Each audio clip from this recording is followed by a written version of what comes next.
I'm Andrew Sherman. I'm a Texas transplant who has always been in pursuit of art as a career. I've played in bands, pursued an acting career in Hollywood, but I found it behind the lens of a camera here in Dallas, Texas. I was born in New York, I've lived in Chicago, Los Angeles, Austin, but I love Dallas.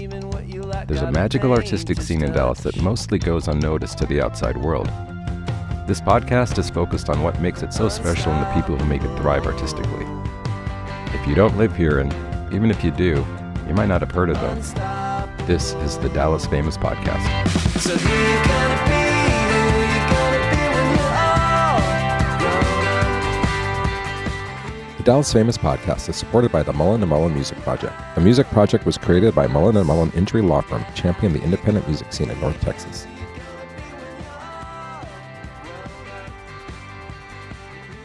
Welcome back to Dallas Famous Xtras. This week we sit down with Gavin Mulloy and Moses Habtezghi to talk all things Deep Ellum Block Party. This is most likely the event of the year in Dallas, and you don't want to miss it. The second annual Deep Ellum Block Party is happening this Saturday, 11/22, and takes place in 23 Deep Ellum venues and restaurants. It's packed with live music, community vibes, and more. It's a day full of music, including some Dallas Famous alumni, like Joshua Ray Walker, Children of Indigo, Cure For Paranoia, Rosegarden Funeral Party, Branoofunck, and many, many more. So mark your calendars, gather your friends, and get ready for a day you won't forget. Here's Gavin and Moses to give us the details. Okay, here we are back at Dallas Famous, Deep Ellum Community Center. We are talking Deep Ellum Block Party. We've got Gavin Mulloy and Moses. I'm not even going to try. Moses Habtezghi. Hey, I can get it if you say it first. Hey. It's just my memory is not great. It's a lot of vowels and consonants in there. There's a Z in there, so that jacks people up. Normally, when I'm friends with people on Facebook, that's how I learn their name. But with you, I'm like, okay, it's just a long name that I have Moses never heard H. out loud. Yeah. But I mean, we all have those people. I've got a couple people that I have never said their name out loud, and then when you finally meet them and you say it, it's nowhere near how it's actually pronounced. Right? But when you're on a podcast, it's recorded, and everyone's like, "Oh, what an idiot!" You know? Nobody says that. Yeah. Actually, it's more. They know you're an idiot already. They're not bringing it up that's again. literally the least of it. Absolutely. Okay. Well, Gavin, you've been on talking about this block party last year, but Moses, you have not.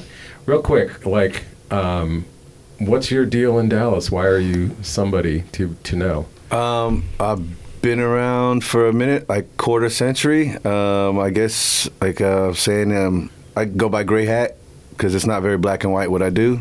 I kind of move around in different areas of entertainment, music, whatever it may be. But also, I'm from Dallas, obviously. Came here when I was like a month old, immigrated from Eritrea in East Africa, and the city welcomed me with open arms, and it's been that way with the music community. Well, how long ago was that? Shoot. I'm just joking. Topical comedy, folks. Yeah. But no, I think I just try to be a person, put people in places to succeed, and that helps me move around as well. People open doors for me, so I try to keep them open for everybody else. Yeah, it's funny. You're one of those people I'll just run into all kinds of events, and I'm like, there he is. Hey, he's a gate holder. Yeah. Yeah. And then, of course, Collab. Collab, definitely been around 20 years. What is it, Gavin? It's the longest running hip hop night in Dallas. Oh man, I did so much better the first take. It's free at 3 links on every Tuesday, except for sometimes it's not. But don't worry about that. Just go. Yeah, no, it's we have no set list. We go off the dome, freestyling. Like I said, been together about 2 decades. 50 plus alumni over the course of those years, and wow. I mean guys that really were regulars, not just randomly sitting in. And do you know offhand what's the most people you've had at one time on stage? On the stage? No. Ooh, probably like 12 or so. That was like in the Zubar days. Okay. In the Zubar days, there'd be a whole horn section. Yeah. There was no stage either, so it would be like from the bar to the door. There's like 3 or 4 horns, percussion, drums, and just rotating out the MCs and whatnot. But yeah, man, it's been a great journey with a bunch of people that I consider family now. So nice. We're locked in for life. Cool. I mean, Gavin, we've had you on, but I just have to ask, what is it, if someone's like, what do you do in Dallas? What do you do? Tell them to shut the fuck up. And I'm just kidding. I don't know. I mean, I do whatever that day I've got to do that day. I try and do things in the entertainment space that would make this a better city to live in.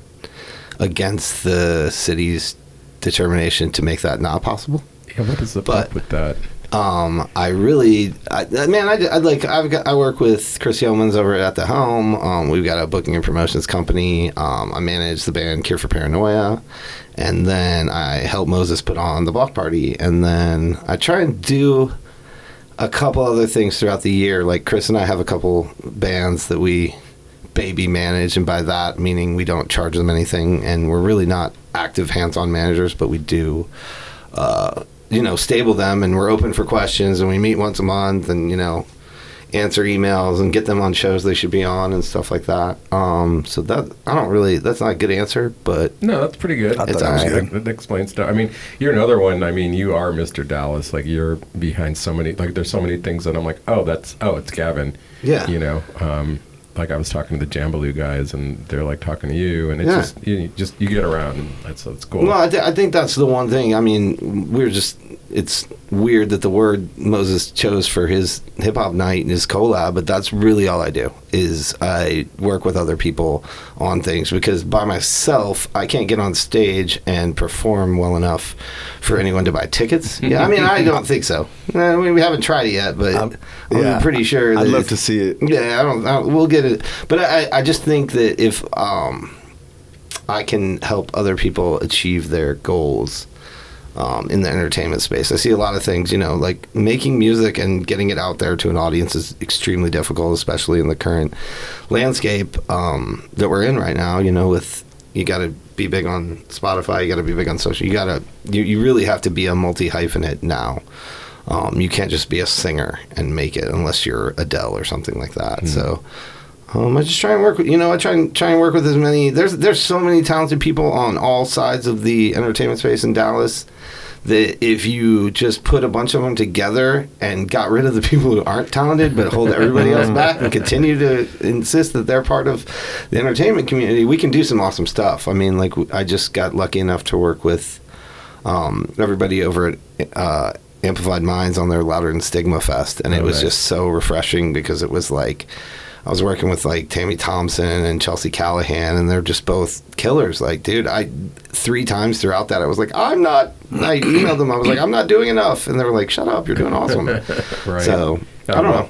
Put yourself next to Tammy. That's a hard person. Yeah. She does always. so much. Yeah. Gosh. Oh, yeah. But this guy's a killer, though. He's I'll fuck you up. Absolutely. But let's get back to the block party. Yeah, okay, so this is the second annual. It's happening November 22nd. November 22nd. Yep, it's going to be like... let me explain it. Yeah, please. Is that cool? Go for it. Are you sure, Mo? I think you should. Okay. So last year, if you came down, or if you didn't, you probably saw some pictures of it or some video of it. We got a video at the Deep Ellum Block, or excuse me, not the. It's just deepelumblockparty.com. If you go there, there'll be some more information. It'll be continually updated throughout the next month. We should have most of our lineups right after Halloween announced. So I don't know when this episode drops, but it'll be after Halloween. It'll be after Halloween. Okay, our lineup was just released previously.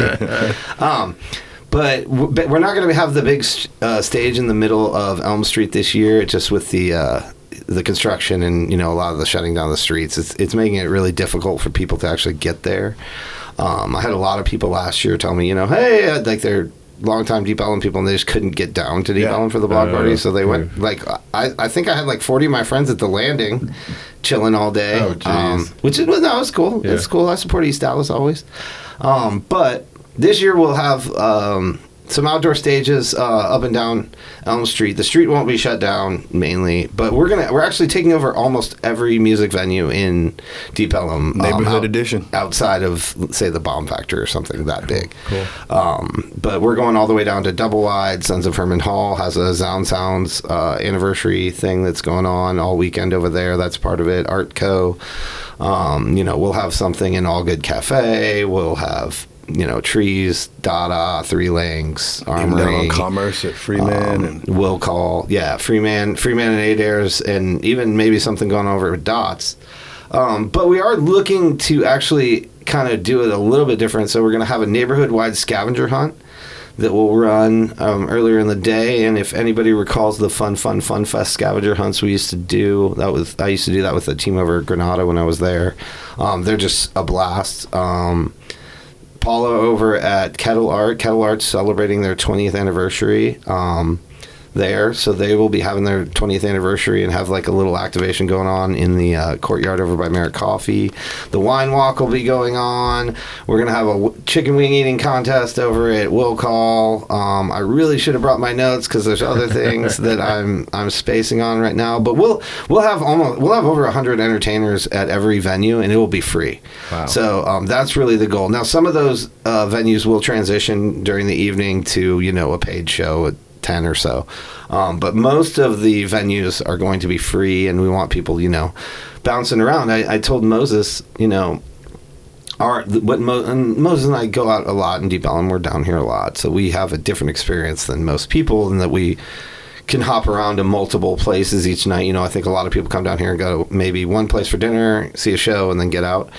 And I think if people were able to experience Deep Ellum the way that we were, they'd get it a little bit more. And the way a lot of people did prior, when there was just, music every 10, 15 paces, there was stuff going on. So this is really just a reminder of like what the neighborhood has always been about, the DNA of the neighborhood, live music, people like getting out and actually enjoying live music with their friends, having a drink.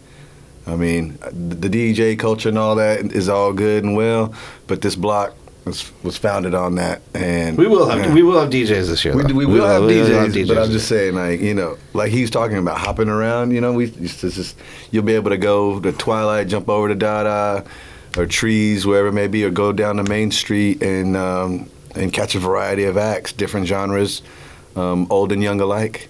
Cool. Like I think that having that ability to jump around, but also see the neighbor. I mean, this harkens back to kind of my growing up here in the 90s and stuff when they had First Friday or Last Friday. I don't remember which one it was, but it was like $10 and you got to go to like 4 or 5 different clubs, and there was a band in each. So that's really, I mean, I was originally a kid that just went to Trees. I didn't know I could go into any other place. I was shocked they let me in there. But then through that, I started, going to Dada and Clearview and things like that. And so I think once you show people that there are a variety of options down here, that's really the way to go. Yeah. When I came here, like working, not living here, that I was blown away immediately.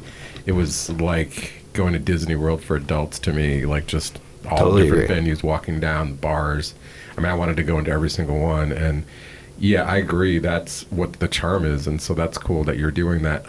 We want to show people what a walkable neighborhood actually is, as opposed to when the city builds a bunch of things close to each other and goes, "Oh, it's a walkable neighborhood." It's like, no, that's not what it is.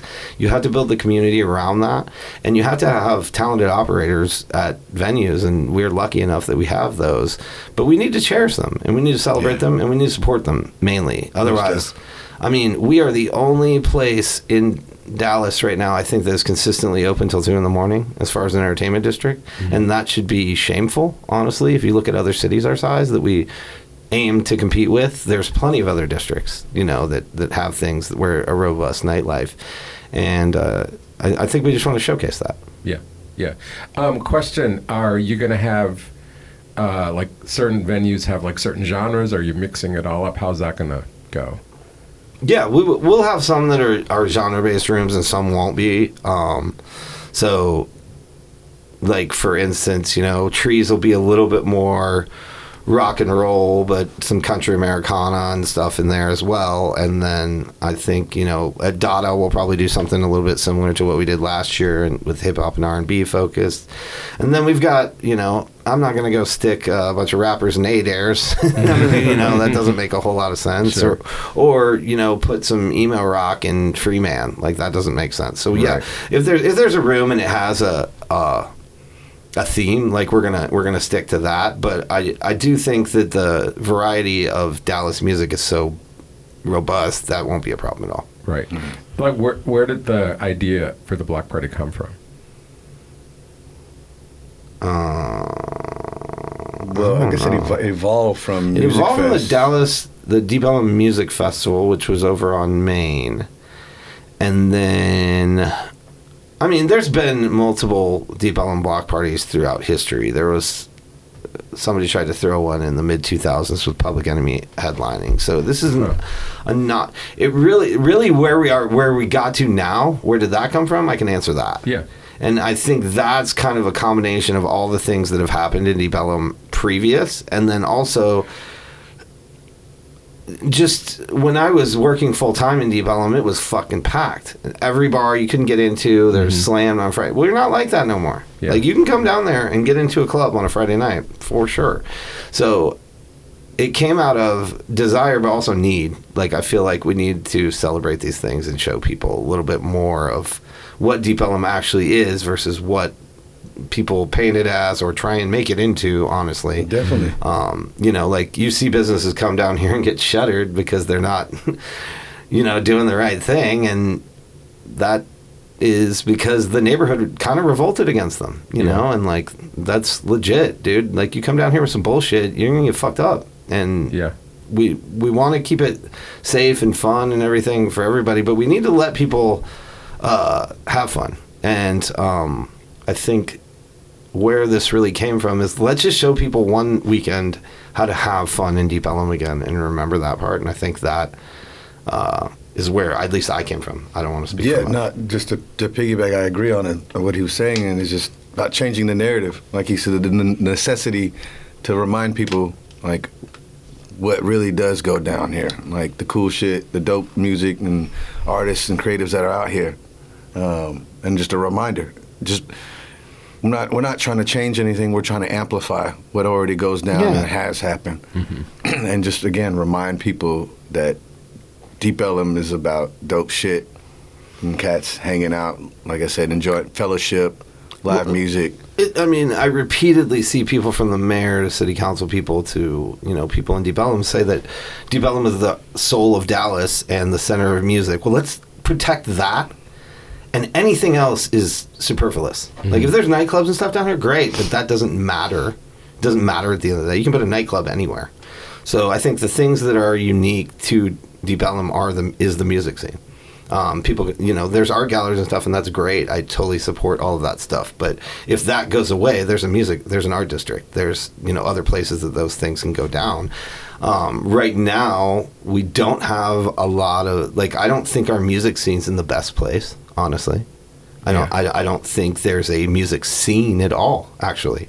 I don't see a place that people get together and, you know, oh, I'm going to go down to Deep and just hang out. I mean, there used to be 100 musicians living in Deep Ellum because they could afford to, and based on current economic policies, those rents have gone to where you can't be an artist and live in Deep Ellum and hang out in Deep Ellum. Yeah, it sucks. So, I mean, I don't know if you've been up to Denton lately, but that scene's thriving because they have that, and, like, it's really something for people in the city to think about and look about. You know, like, oh, am I a music, or am I just using music to profit on other things? And, like, I really think we need to foster music in Dallas if we want to be a big city. Or, I mean, if you look at it, Fort Worth does an incredible job of supporting their music scene. They do. They put money behind it.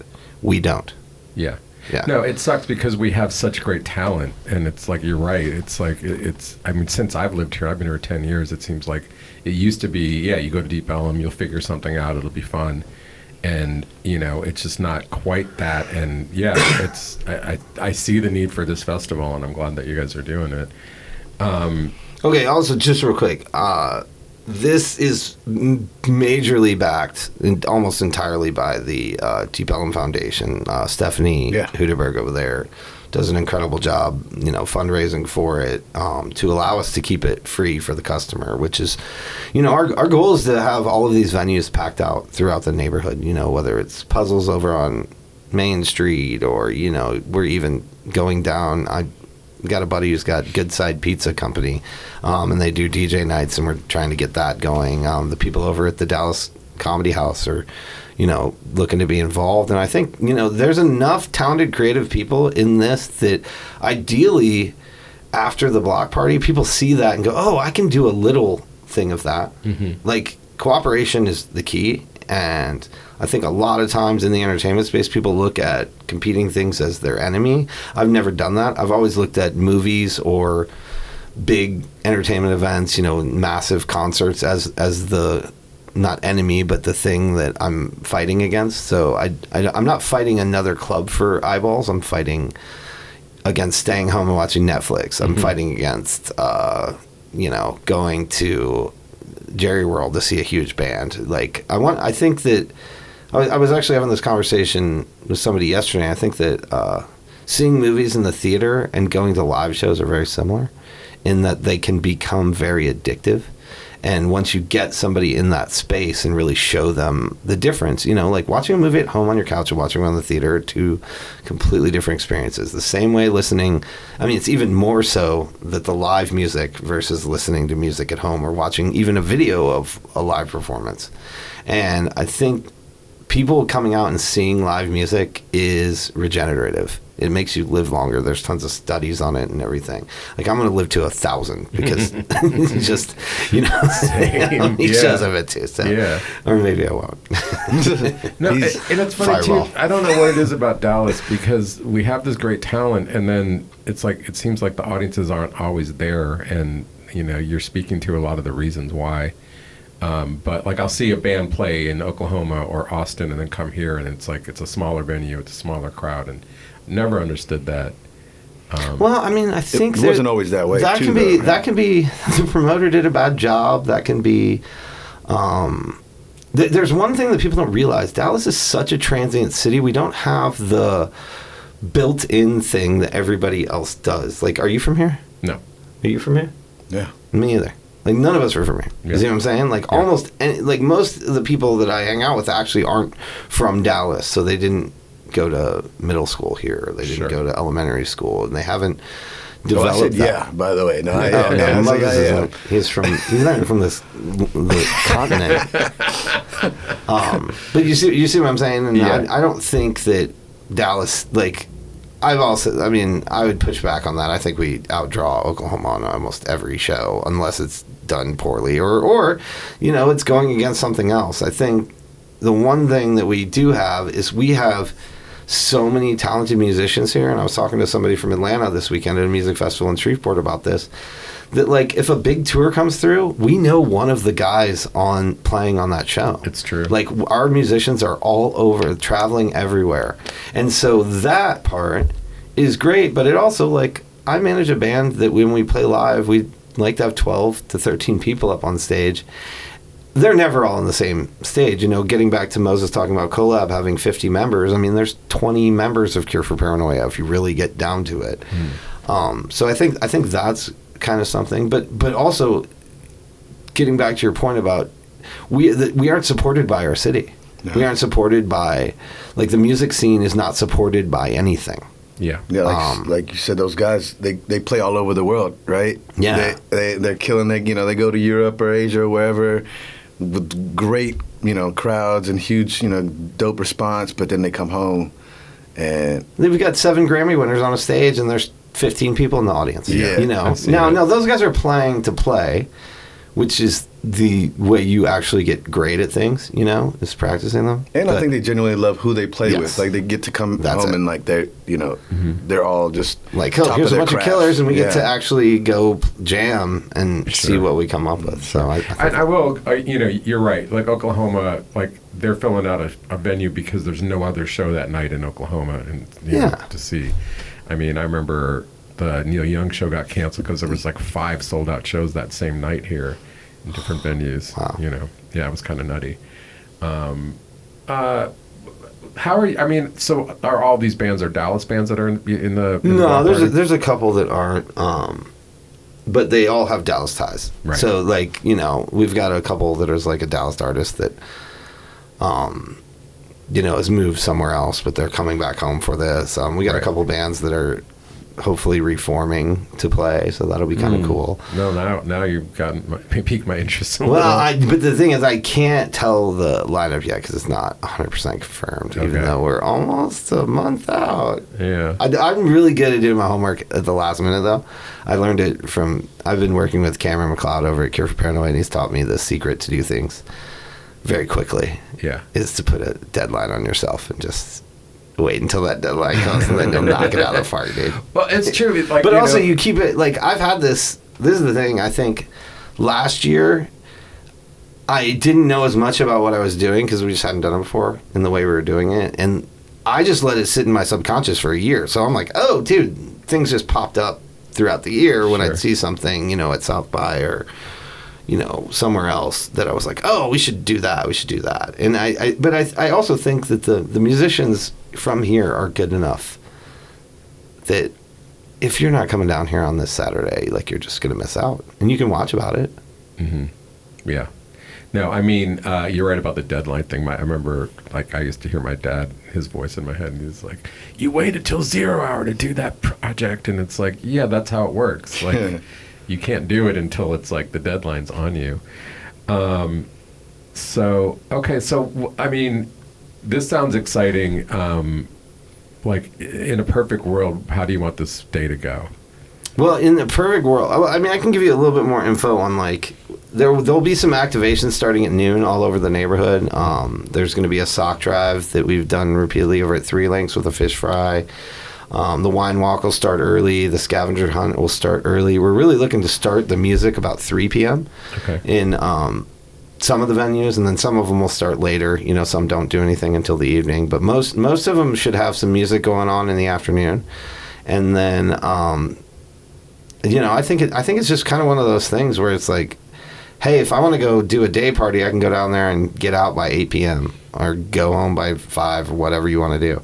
Or if you want to come late and go, hey, I'm a night owl, I want to get out there at 9 or 11, there'll be stuff for you to do all night. So we'll have venues go until 2 in the morning, and then Moses will be out on the street, I'm sure, until about 4:30, picking up trash, making sure the neighborhood looks good. Yeah.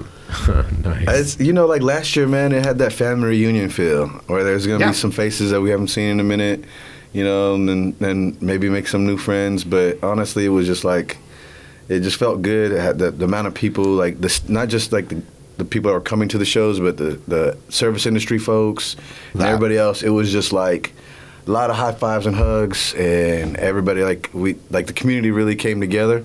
So ideally, it's just a day where everybody does their thing, and we just at the end of it, my feet will be hurt and my heart will be smiling, I guess. Yeah. Oh man, I iced my knee for like 2 days last year. Oh yeah. But I mean, I think going to what Moses said, something I learned last year, I kind of just got addicted to booking bands again and started throwing. So I mean, there was like 80 bands on last year, so that's what, like, minimum 200 people, probably like 350, 400. When you put 400 Dallas musicians in a neighborhood, it becomes 1,000% more fun. Mm-hmm. Like, it just automatically does. And like, speaking of the service industry people down here, I mean, that's our family. Like, me and Moses' family, we have a thing over at Elm Street Saloon called Family Meal. That's like Sunday night. The Raj does sometimes. Where it's like, you know, everybody brings some food, it's free, and it's just get together. But those people are the people that support the musicians, and they work down here for a reason. You know, like, there are other entertainment districts you can go work in. There's most of the people that work down here have made a choice to work in Deep Ellum, and that's because they were drawn there by something. I mean, I know that it, you know, got his tractor beam on me in like 1992 or 3. I can't remember which one it was, but like, I didn't want to leave ever since, you know, and I will. I can occasionally go to other neighborhoods and things like that, but I always gravitate back towards here, and there's something in the soul of the neighborhood that does that. You know, this is a place where people that felt marginalized at some points can come to fit in, and we need to maintain that. That is a vital part of it. This doesn't need to look like every other neighborhood in town. If you want to go to a Starbucks, go to a fucking Starbucks somewhere else. Like, people can get if people can start getting the experience they get coming to Deep Ellum and other places, then what's the point of it? Like, you see what I'm saying? Sure. Yeah. No, I mean, we had Jay Indigo, we had the Indigo Children of Indigo guys in who. They told me they're playing the block party, so you didn't give that away. But no, they are. He was saying, you know, he travels the world. He's like, there is no neighborhood like Deep Ellum anywhere I've been. And, you know, I believe that. Like, I was living in LA and I came here to work and I moved here, you know, because I was like, there's nothing like this, you know. So, yeah. I mean, No, that's I mean, it's world famous. It's the most famous neighborhood in the city by far. Yeah. I mean, I would even go to argue that Trees is one of the most famous buildings in Dallas by far. Yeah. You know, like, if you really got into it. I mean, for sure, that and Dealey, you know, the library building. Yeah. Those two. But look, you couldn't even say it. You Right. see what I'm saying? You said you Book even depository, Trees. that's right. The school book depository. Yeah, you know what? It's I funny. couldn't say his last name either. Block party is on JFK Day. Oh, really? Oh, man. All right, we got to reenact it. That was an accident, right? You're not trying to compete with that. You just No, we should just we're not competing with JFK assassination the ever. Kennedy's tribute band, right? Like, I think that might be a thing. It's It not may too not be late, a right? thing. We're booking this live on this podcast. I like it. All right. Well, I mean, again, like I think besides having a great day, it is good to shine the spotlight back on Deep Ellum and show what a cool, safe, fun neighborhood it can be. So, Well, and I want people to experience the daytime weekend Deep Ellum, which is maybe a different thing than they show on the news, where it's always, you know, dangerous and night and crime. I can't remember the last daytime Deep Ellum story I saw from anybody, but no, definitely not. Saturday afternoon is a blast down here. Yeah. Sunday too. Sunday too. But I'm just saying, like, we're doing it on Saturday, so I'm just typing that one. Right. Yeah, no. Sundays are rad too. Sundays are rad too. But I meant to ask too. Is it like family vibe for the daytime? Yeah, I mean, like Sound Sounds is a school of rock. Oh, of course. Yeah, we're kind of thing. You know, they're going to be doing their event down there. We will have, you know, some baby bands. I'll have, like, we're not going to have adult entertainment anywhere outside that would be, you know, I've got friends that come from the suburbs that they want it. They have to bring their kids. Yeah. So there will be. There won't be bounce houses and kids games and things everywhere. Right, but right. you know, I still think there's a couple. There's enough to do down here with a child that you don't like. Some parents cater too much to their children. They always want children's stuff, and I know this from just running Legacy Hall for a while. Is like, you treat a child like a child, they act like a child. So let's treat them like people and see what happens. Well, and also it's like, I mean, I remember my earliest experiences being exposed to music as a kid and shows, and, you know, the sooner you can get young people to see how cool that is, the better, you know. And I think their parents probably, like, that's why they're coming out here too. Like, they remember a time when they got to, you know, just hang before their kids. And for some of those folks, maybe they even met out here at a show or whatnot, and they could be coming back for that reason. Just like, I mean, kid friendly. I don't know. I would say it's just like, it's when the sun is out, like you said, family friendly for sure. Friendly. Yeah. It's not kid oriented, but there won't be anything that you'd have to be worried about. You know, like, we're not reenacting the JFK assassination. No, so that's off the table. Okay. Well, struck that one. But I mean, like, there's plenty of stuff down here to do. There's incredible dessert places, ice cream shops and stuff. There's a candy store down here. You know, there's stuff to do every weekend at Deep Ellum if you want to do it. And there's all types of music too. You know, like, I do want people to understand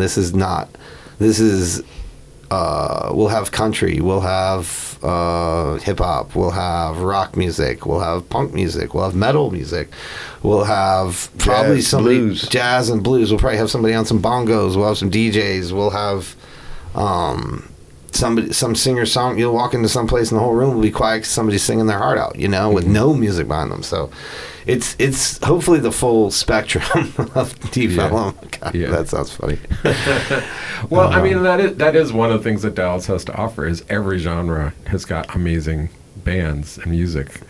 So that's cool. I mean, there's so many, you know, like, one of the people that will have a booth out there is the Dallas Entertainment Awards, you know, and we'll have a lot of people that I would hope would be competing in that, you know, this year. And then we're working on a wrestling ring over in the Trees parking lot, which would be pretty fun. So, you know, this is while this is music centered. I throw parties, whether it's a concert or not. And I've always looked at it that way. I've never gotten hoity-toity about, this is a concert or anything like that. So there will be entertainment for people. Like the scavenger hunt is totally family friendly. That is something that I think you could have a blast with your kids on. Because you'll learn a lot about the neighborhood as well through that too. Oh, cool. Excellent. Educational as well. Great. I mean, is there anything we missed? I mean, this sounds like a great event. It's on Saturday, 22nd, starts at, the music starts at 3, but you're saying that the scavenger... There'll be activations. What I would suggest is come down here at like 11 and get some brunch. Also, I want to heavily suggest to people that you can park at Fair Park or even Mockingbird Station or something and take the DART down here. That's a really easy way to get in and out of this neighborhood. I do it every day, and sometimes I even take the right train. Or go on Commerce and park at the Stack. Yeah, you can park at the Stack over on Commerce, or you can take an Uber or something down here. We do want to stress come eat down here. I live down here and I eat probably 90% of my meals out of the house in this neighborhood, and I'm still not bored with it after like 25 years. There's great places. Pepe and Mitos. That's one of my favorites. Yeah. St. Pete's, Angry Dog. Yeah, St. Pete's. Yeah. Mm-hmm. Give me ideas. Revolver, Armory. Yeah, this is the thing. There's going to be something for everyone, whether you like music or don't. So don't just look at this as like it's a block party. It's a block party, yeah. Yeah. So we'll have some stuff. Moses will have his hip hop and hoop zone going again, which was awesome last year. We're working on getting that big Red Bull truck out for that. So ideally that'll work out, and then we'll have a couple of surprises, hopefully, for some legendary things. I don't know if you've been to a Gavin show, but I don't like to just do the missionary position concert. So we've got some stuff coming. Awesome. Anything you want to add before we take? No, just I think he said it well, but again, man, it's for us, it's by us. It only happens because the community gets together, and that's what makes it so beautiful. So looking forward to seeing everybody's faces. Like I said, some people I'm sure I hadn't seen in a while might be showing up, and tell your friends, come on out, come enjoy the music, man. It's free $99, and your presence is a gift. So we hope to get a lot of people out here enjoying it together, like that. Yeah.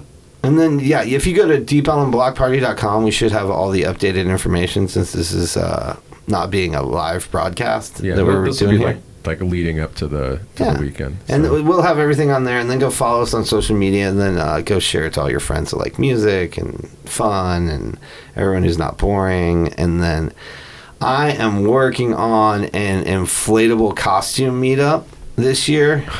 We did a tracksuit meetup last year. Yeah. So I don't know. We might do both. Because I think maybe some people don't want to walk around all day in an inflatable suit. But it would be fun. In costume for sure. Yeah. We'll have some local luminaries returning to the neighborhood as well. So yeah. Excellent. Awesome. Well, thanks you guys for coming down. Looking thank forward you. to it. Thank you. And if you're listening, this is the event of the year, so be there. I agree. It's the event of the year. Yes. This event is Dallas Famous. Yes. Indeed. Okay, great. Well, we'll see you out there, and thanks again. I'd like to thank Moses and Gavin for joining us and talking about the Deep Ellum Block Party. It's going to be a blast. Come down to Deep Ellum and experience it the way it's meant to be, with live music. Theme song Unstoppable by Salim Narala, and the outro is The Place to Be by Electric Ants. Thanks again to the Mullen & Mullen Music Project for their support. Like, subscribe, and share the podcast, and we'll see you next week.